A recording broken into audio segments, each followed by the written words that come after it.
ఆస్మాసిస్ని prove చేయడానికి మనం ఇంకొక ఎక్స్పెరిమెంట్ కూడా చేస్తున్నాం. ఇందులో ఇది పొటాటో ఉల్లగడ్డ తీసుకొని 4 పక్షాలుగా కట్ చేసి ఒక తొట్టెలాగా లోపల మొత్తం గుజ్జు లోడేసి ఇలా తొట్టెలాగా చేసాం.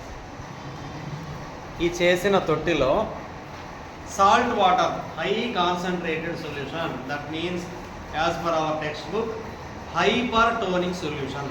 హైపర్టోనిక్ సొల్యూషన్ని కొంత మట్టం వరకు తీసుకొని ఎంతవరకు మనం ఆ హైపర్టోనిక్ సొల్యూషన్ దీంట్లో ఉంచామో దానికి ఒక పిన్నిస్ గుచ్చి ఎక్కడ వరకు తీసుకున్నామని గుర్తుపెట్టుకున్నాం. అందులో ఇప్పుడు ఏం తీసుకున్నాం? Hypertonic solution, high concentrated salt solution, salt water కలిపిన సొల్యూషన్ ఇందులో పోసాం. ఈ గిన్నెలో నార్మల్ వాటర్ తీసుకున్నాం. నార్మల్ వాటర్ అంటే అందులో ఏం కలపలేదు కాబట్టి చాలా పలుచగా ఉంటుంది కాబట్టి ఇది హైపోటోనిక్ సొల్యూషన్ అవుతుంది. ఈ హైపోటోనిక్ సొల్యూషన్లో ఈ హైపర్టోనిక్ సొల్యూషన్ అన్నటువంటి ఈ ఉల్లగడ్డని ఇలా పెట్టేసాం.